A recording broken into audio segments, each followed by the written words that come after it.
যুক্তরাষ্ট্রের president Donald ট্রাম্পের প্রশাসন ইতিহাস নিয়ন্ত্রণ ও তথ্য বিকৃতির মাধ্যমে ক্ষমতা ধরে রাখার অভিযোগে নতুন বিতর্কে জড়িয়েছে।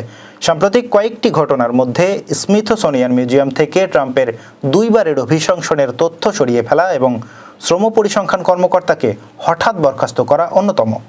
ট্রাম্প প্রশাসন দাবি করে গত দশকে আমেরিকার ইতিহাস বিকৃতির চেষ্টা হয়েছে এবং অনুপযুক্ত মতবাদ ছড়ানোর নির্দেশ দিয়েছেন। তবে এই পদক্ষেপগুলো অনেকেই ইতিহাস মুছে ফেলা এবং সত্য বিকৃতির প্রচেষ্টা হিসেবে দেখছেন। শ্রম পরিসংখ্যান কর্মকর্তার বরখাস্তকরণ বিশেষ করে বিতর্ক সৃষ্টি করেছে, কারণ ওই সময়ে কর্মসংস্থানের তথ্য হতাশাজনক ছিল এবং ট্রাম্প ওই তথ্য বিশ্বাস করেননি। অনেক রাজনৈতিক বিশ্লেষক ও সিনেটর এই সিদ্ধান্তকে রাজনৈতিক উদ্দেশ্য প্রণোদিত বলছেন।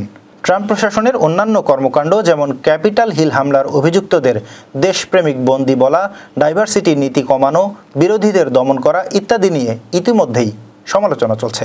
রাজনৈতিক বিশ্লেষকরা মনে করেন এসব পদক্ষেপ গণতন্ত্রের ভিত্তি দুর্বল করে এবং ইতিহাসকে নিজের মতো করে লেখার চেষ্টা একটি ভয়াবহ নজির। এ নিয়ে তারা জর্জ অরওয়েলের 1984 উপন্যাসের শাসন ব্যবস্থার কথা স্মরণ করাচ্ছেন।